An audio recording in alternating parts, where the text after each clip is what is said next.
Hey everyone, this is my reaction to the 11th episode of Kumo Desu ga Nani. And last episode, you could say, was fairly eventful. We had a bit of discussion on the whole Julia subject because that's pretty important to establish what they're doing going forward with that. But more interestingly, we had some actual stuff with Kumiko and like a full-on flashback of something that happened with her. And this one big powerful mage dude, I think his name was Rodent or something, right? He had this full-on story about what had happened, and basically he stumbled into Kumiko's territory. Kumiko was not a big fan of that, told him to leave. They ignored it, and they just attacked. So Kumiko defended herself. It was clearly self-defense, as Kumiko said later in the episode. As I was watching that scene, I wasn't quite sure if that was Kumiko or not. I mean, I was like definitely leaning in that direction, but the only thing that made me a little bit not sure was because we didn't really get any internal thinking monologuing that we usually get from Kumiko in battles, but it does make sense if this was supposed to be completely from their perspective. I mean, it's him telling the story, right? So obviously it's from their perspective. So I guess they were just trying to give us a full experience of what he got, and if that's the case, fair enough. I'm just saying it resulted in a little bit of confusion on my end, but that was still the direction I was leaning in. And Kumiko did clarify later on that it was clearly her, because she kind of gave us a little bit of her perspective on things, right? And it was just so weird seeing how different those two sides were. You get the really serious recounting from him, and then you get the silly little, it was just self-defense, they were in the wrong, the kind of silly, usual Kumiko silliness that we got. They're just interesting two sides of that coin is what I'm trying to say. But also, yeah, just, that was 15 years ago, right? So, assuming Kumiko's still alive, which I hope she is in the current timeline, can you imagine how much more powerful she's become? I mean, we kind of ended the episode off with her saying something about maxing out taboo, so that's probably not a good thing. And also, at the current point in like the flashbacks, Kumiko's timeline, she still hasn't really been like involved at all with the Demon King, right? She hasn't met her. She only met the one guy that was there and then left after the quick phone call. So, does she really get tied in with the Demon King at some point? I suppose. I mean, they're kind of implying that she's part of the army, right? The guy mentioned a Queen Taratek attacking or whatever, and how that implies that the Nightmare Queen of Labyrinth, Nightmare, whatever she was called, whatever the nickname that she had, is involved. So, well, if that's the case, I guess we'll at some point see how that all connects. And yeah, anyway, that intro was way too long, so let's just get into it. 3, 2, 1, play. There's a lot going on, okay? Taboo menu.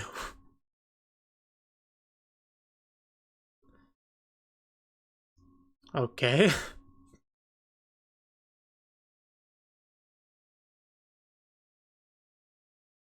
Not quite sure what it just showed me. Are you okay, Kumako?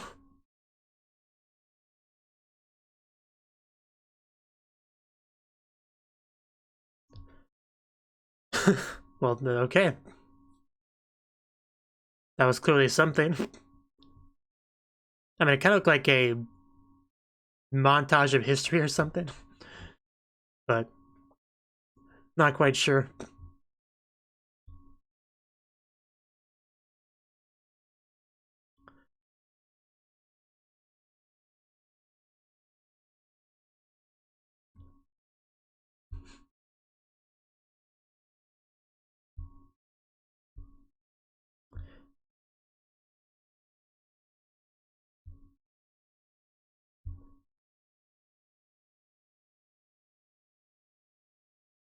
We need more of Carnadia, I think her name is, the redhead girl. She hasn't had enough screen time lately. Need to fix that.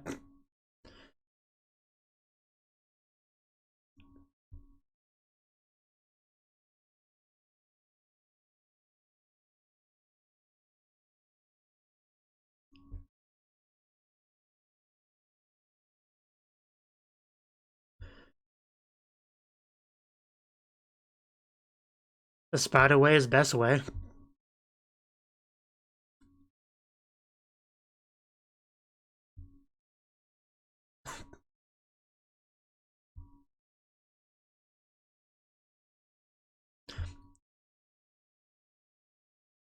And are we back at the school?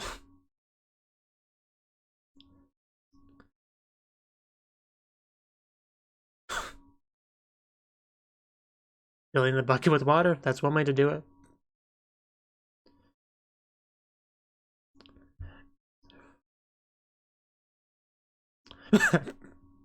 Well, I mean, it was kind of facepalm for being there.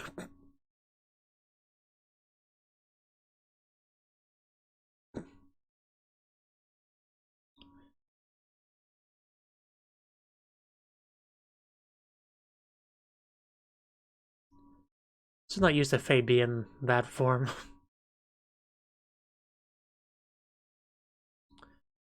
That would be nice, wouldn't it?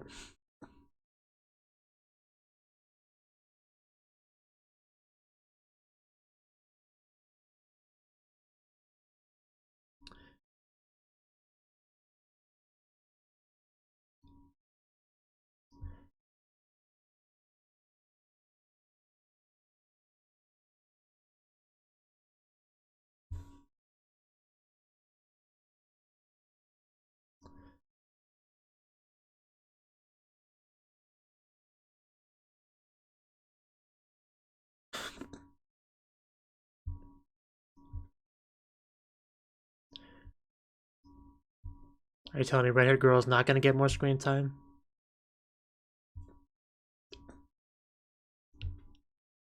Well, yeah. I mean, I think it's a good idea.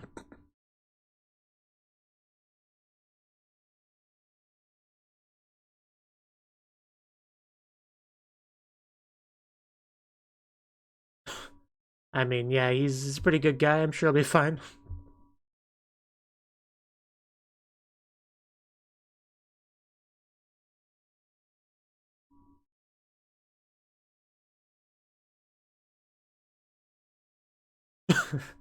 Like a hair flip. Kind of cute.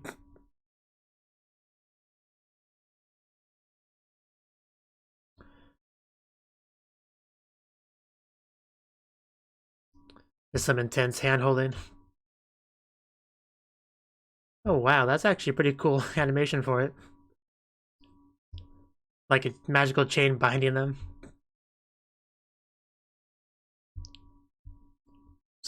Yeah, I was kind of expecting, you know, kiss, blood drinking, symbols inscribing, you know, something like that.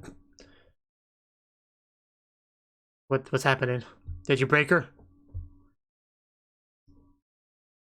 Oh, wait, what? Did she just become an egg again? I, um, okay, that's what I thought. So she will change again. Taboo level 10, yeah.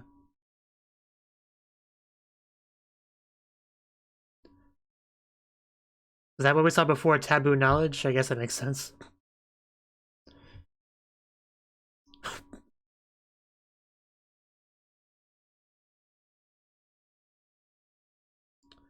Okay.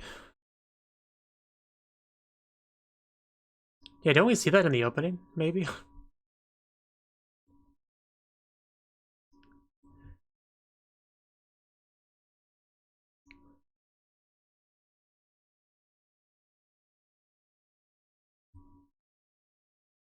I believe that. I mean, things aren't currently looking that great.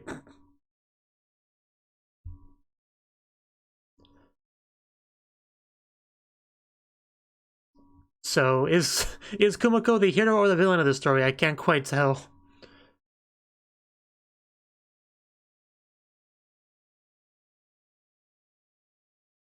I mean, they say the road to hell is paved with good intentions. Maybe it could be an example of that.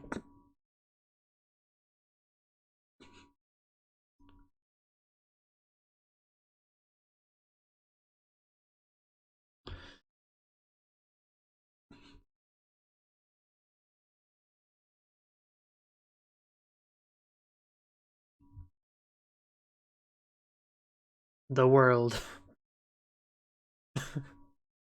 Okay, I mean that's a big target. I don't know if you want to try that out.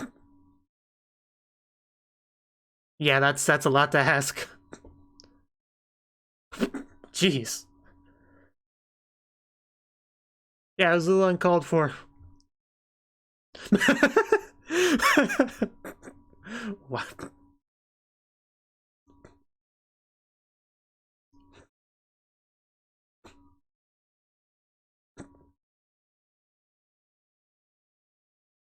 That's a good point.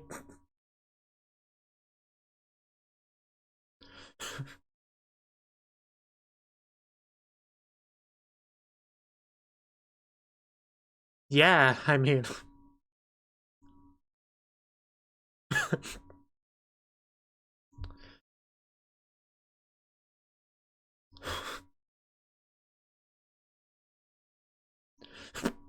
Let's go. I mean, if we're motivated enough, anything can happen in anime, so...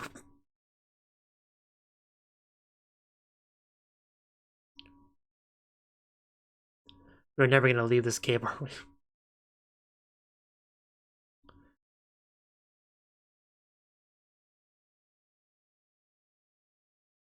Okay, yeah, that's... a lot of text, so it's probably powerful. We just gotta poison it before it poisons us. Man, just the way it moves, it's... very terrifying.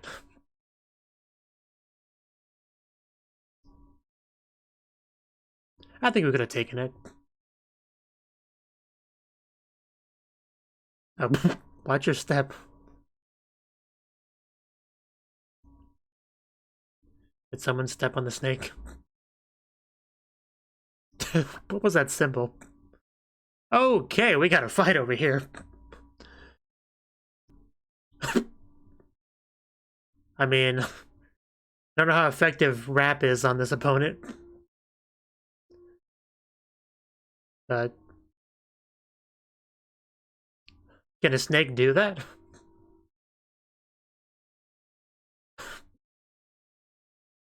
Ow. That looked pretty deadly. I think we may have a winner here. Jeez. Yeah, that's a snake we were afraid of, so that kind of puts things into perspective a bit.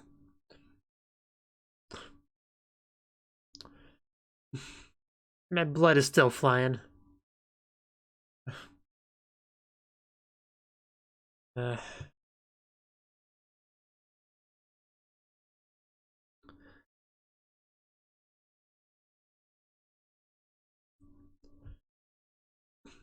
so Kumiko, you wanna 1v1 that dragon next?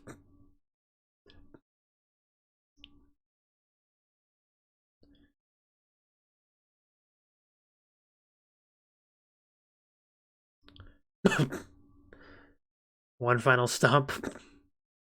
You assert dominance. Let's go, Kumiko. You said you were gonna fight it. You're not getting cold feet, are you?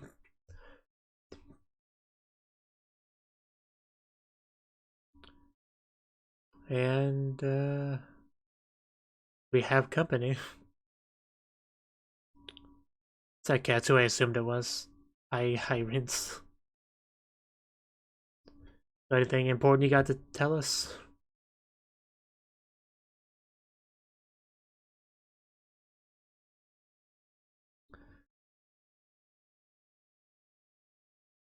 He sacrificed himself to keep him alive, as a hero usually would. That's why they call it a heroic sacrifice.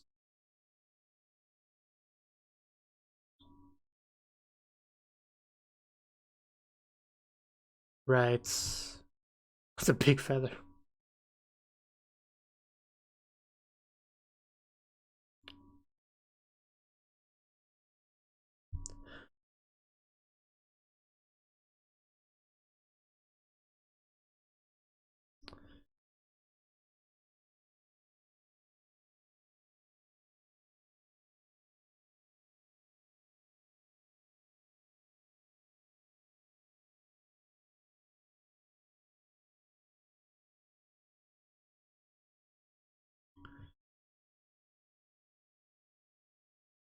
He would say that.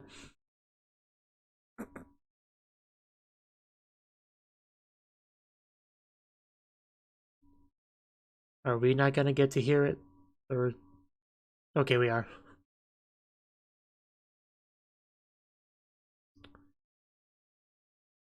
She...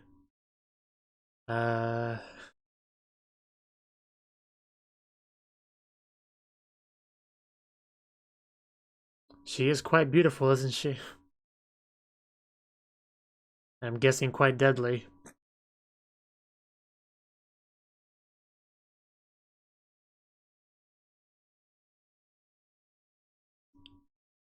Man, could you imagine how powerful she would have to be to do something like this?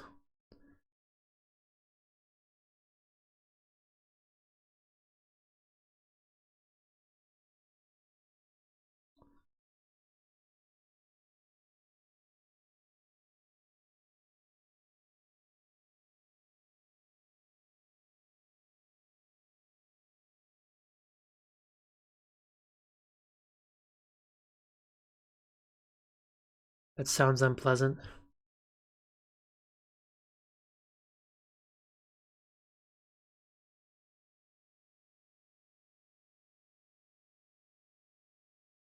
Sounds kind of OP.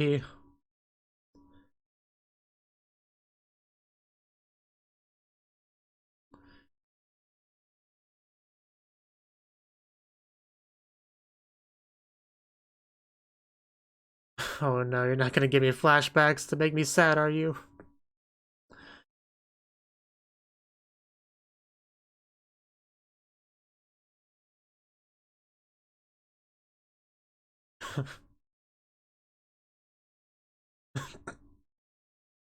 Nicknames, I mean, real names.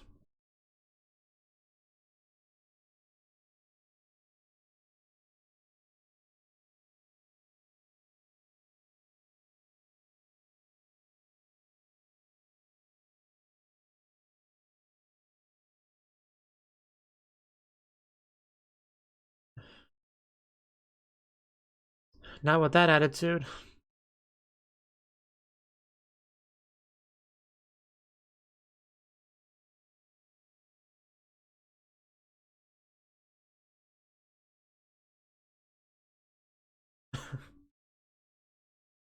He does seem like a pretty good guy.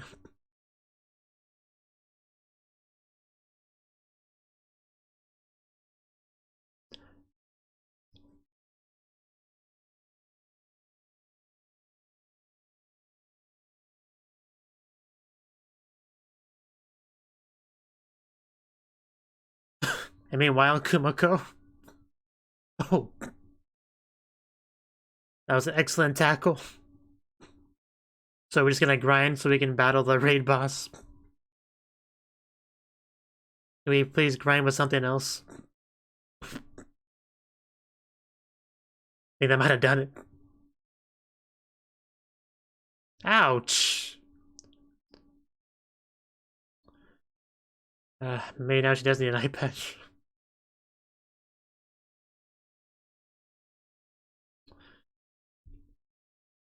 Attack sounds oddly familiar.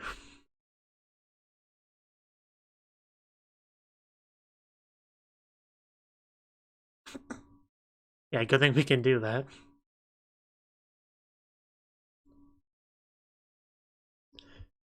Just gotta find the best grinding spot and grind. And that is so much text, good god, because it's for two different characters.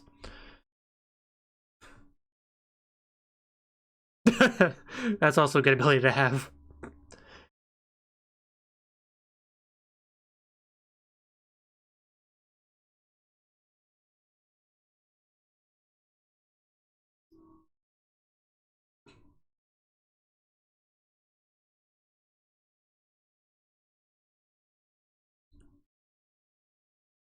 I had a feeling she'd say that. Even though I would love for her to see the sky again, but... What was that?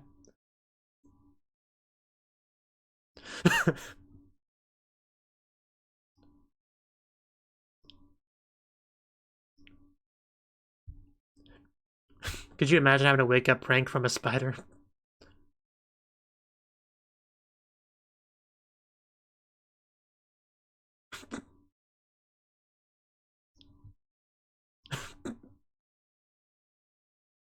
Screw those hornets.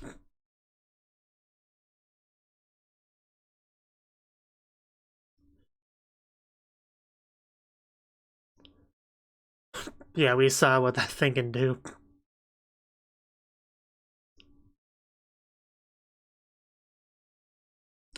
Float.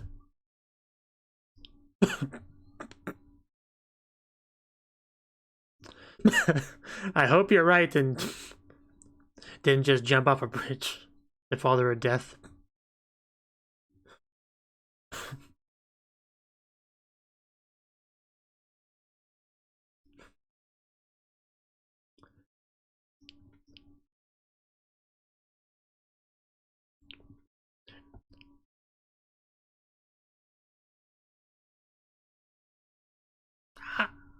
Ow! Ow! Ouch. Well, that'll teach it.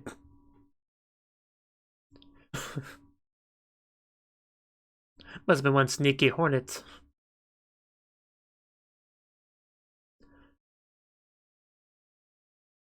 You've come so far.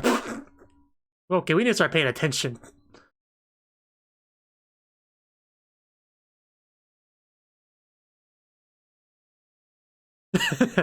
Yeah, they're so insignificant, can't be bothered to detect them. Just mild annoyances.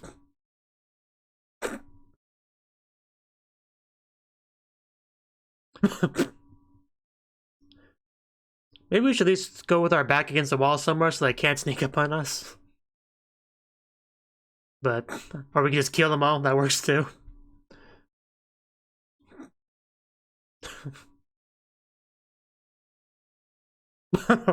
Yeah, let's begin. It'll take a while, but we'll get it done. Make the world a better place.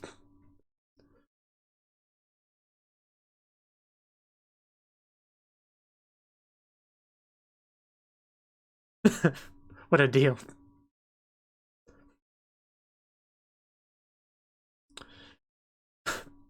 Black bullets. Why does it sound oddly familiar?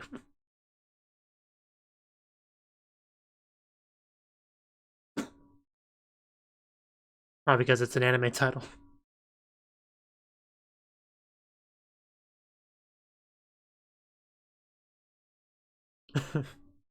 That is a big weakness.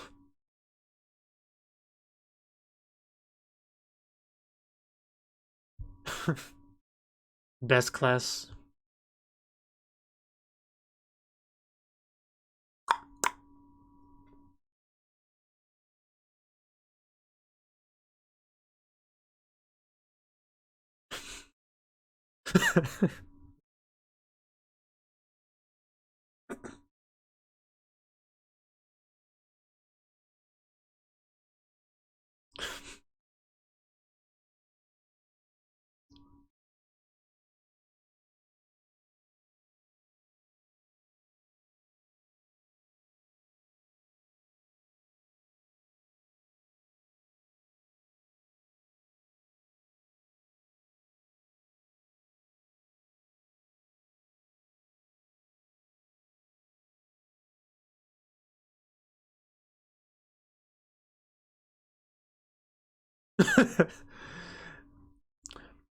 Hope everyone does their homework.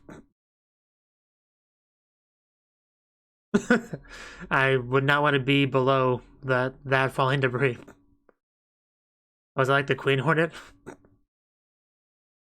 You want us to have queens? I don't know.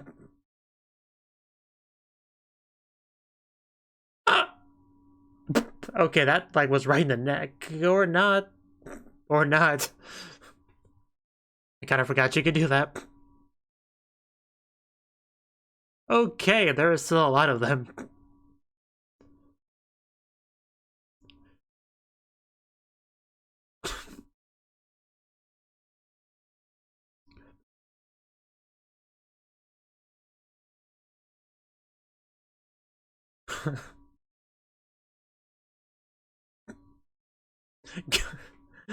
Man, she is one impressive spider.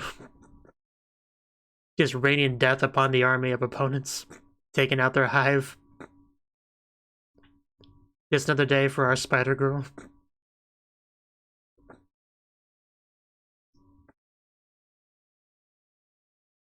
We're not gonna eat the... Do hornets make honey? hornets are different than like honeybees, right? Like I'm not an expert on this subject at all, but may research that later. Probably not though.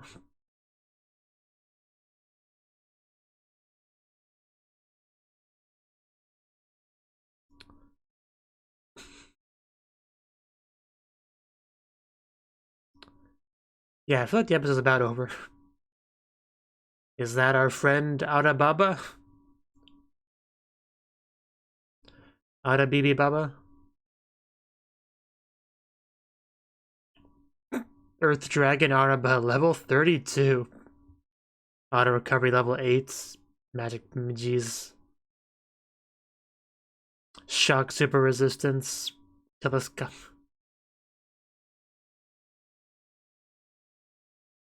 Have we finally leveled up enough to be considered a threat to him? Like she's like the hornet to him. Okay, so next episode is legit gonna be our 1v1 against this legendary, super powerful Earth Dragon that's been the biggest threat, biggest source of fear in this stratum. Like, I mean, Kumiko's come a long way. Maybe she has a chance. We've done strategizing, we've got new powers and evolutions and spells and big walls of stats. You know, maybe. I hope for the best. But anyway, that was the 11th episode of Kumo Desu ga Nanika. And this episode, as usual, we had some of the stratum stuff, some of the non-stratum stuff, and that's kind of been the show. As far as the non-stratum stuff goes, we're of course still focusing on Schlein/Shun a lot, for sure, because the hero thing is still very relevant currently, him kind of inheriting that new position, and he's still dealing with that. I think they even commented that he quit school. Did they mention that last episode? Maybe, but Faye's still with him, right? And they actually established a contract in this episode, which is a pretty big deal. He didn't really want to do that because he wanted to remain as equals rather than forcing her into like some kind of subordinate contract sort of thing, but he did it anyway, and she just became an egg. So I guess we're kind of in like essentially a cocoon ready for becoming a butterfly sort of thing, right? Which makes sense. So I wonder what she'll be like when she comes out. That's kind of what I'm really curious about. And we also met with Hyacinth was his name, something like that. Names in the show are hard, okay? But we met with him because we heard there was one remaining party member left. So when a guy randomly suddenly walked in, I assumed it was him, and then they confirmed it was him. And then we got the story, right? Basically, they were attacked by a very powerful entity, for sure. Nose rot attack, I think they called it. And they were just kind of horribly murdered, including him, but he had the Phoenix brother, so he was still alive. And the brother is not, because he did not have it. So a choice was basically made. One of them could live, one of them didn't. And that's how it is. At least he's still around to support the new hero. That's the one good thing from it, for sure. I do want to point out that I am aware of the possibility that his story might not be 100% accurate, because this is just from his point of view, his story given. It could be a deliberate lie. It could have convenient facts left out. It could be a slight alteration of the original story that makes him look a little bit better. I am definitely thinking about this stuff. I'm not like super doubting him or anything. I'm just saying I'm open to the possibility of that, for there to be any possible future reveals in regards to that. For sure. As far as the person that was there that attacked them, I don't think we got a name. Just, you know, Shidori Shoujo, like white. I'm not sure we got anything beyond that. Well, I'm trying to think. Was she at the, like, evil council meeting scene from a few episodes ago? I know there was a couple of attractive girls there. She might have been one of them. I'm not sure. I had to assume she would be, though, because she's clearly very powerful, very high rank. Might go back to that scene later on and see if I recognize her from the table. But not gonna worry about that too much now, but she definitely left an impression on me as she walked on the battlefield like that and just laid waste to what should be pretty powerful warriors. And that was pretty much all we got as far as the non-stratum stuff. So some pretty good stuff there. As far as the actual stratum stuff goes, the Kumiko stuff goes, she is apparently preparing to take down Arata, our big bad Earth Dragon that's been extremely intimidating through his entire screen time, really.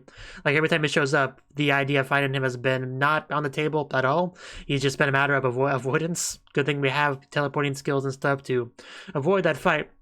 And also, as was kind of mentioned in the episode, the dragon just doesn't care much about Kumiko because she's not a threat at all, so not even on his radar. But I think they kind of implied that that might have changed. Like maybe the dragon is kind of more acknowledging her existence now because of how much stronger she's become. That's certainly a possibility. And yeah, the bulk of the episode has just kind of been her preparing for that. Grinding, working out spells, working out strategies, that sort of thing. And also just like annihilating a bunch of hornets, because that actually was pretty funny. Probably funnier than it should have been. They just kept randomly stabbing her from behind as she was trying to monologue and think about things. That was funny. I enjoyed that. I enjoyed that oddly, but yeah, she just wrecked them all, pretty much like shooting dark arrows, dark bullets, dark spears, and dark stuff at them, just laying waste to them, because individually they're just like so weak. The only problem is there's a lot of them, but AoE damage, AoE spells is kind of the answer to that conundrum, really. And she pretty much had that kind of Gates of Babylon firing stuff at them. It all sort of worked out. I did quite like the classroom scene. Just our Kumiko sensei with a class of 3 students all in the front row, so they can't slack off in class, and their various reactions to things that Kumiko said, and that was pretty funny. I liked that a lot. So, and then I think that was pretty much right before near the end of the episode where we met up with our dragon. I kind of want to look at the list of skills that he had, because yeah, this is the dragon stats. Just, man, so many of them. I mean, auto recovery is a big problem for sure, because if an enemy doesn't have auto recovery, then if you stall long enough, you can eventually kill them if you can somehow dodge attacks and stuff. But if they have auto recovery, that's not viable. And MP auto recovery, so that alone, that stuck out to me the most. It's not big paragraph of abilities, because that's really a problem. I still remember that one scene of Sword Art Online when a bunch of characters were trying to attack Kirito and he stood there, you know, taking it, and they couldn't do anything because his HP recovered faster than they could kill it, or they could reduce it, right? So that could be a potential problem. Also, apparently has stealth level 10. I didn't know that. That could be a problem too. Could he just like disappear in the middle of combat? Motion perception, super resistance, dark resistance, wind resistance. Can we just give him everything resistance? It saves some text, saves some space. Ultimate magic, fortitude, stronghold, whatever the heck diva is. Tactile enhancements, impact super enhancement. Just, you know, even if you could theoretically scan an opponent and see all these stats, how could you even hope to remember most of it and form a coherent strategy to deal with it? Like piercing super enhancement. It's just ridiculous. Like, I know Kumiko wants to try this, but I lack confidence in her ability to do it, but I am, fingers crossed, hoping for the best. You know, she has grinded and prepared and studied and stuff, so good luck. Good luck is all I'm saying. And I think that's pretty much the extent of what I have to say on the episode. We did also mention the possibility of following the people out of the stratum, so maybe right after we deal with this, we'll actually leave the stratum. That'd be cool. That'd be cool. I do hope that'll happen next episode or the episode after. Like, I want her to see the sun. Like, it's because she got isekai'd, and yet all she's ever seen of the world is a single cave. That sounds so depressing. You get to come to a new fantastical fantasy setting, you're stuck in a cave the whole time. That would suck. So hopefully that happens. But yeah, next week we'll see how our battle goes, and hopefully it goes well. Until then, bye-bye. Thank you for watching, and a special thanks to Cnouki and Ryan for supporting the channel. If you enjoyed this video, I hope you consider clicking the like button and leaving a comment, because that's a great and easy way to let me know that people want more. If you want to do something big to help the channel, you can support me on Patreon and get nice benefits like early access to certain videos. See you next time.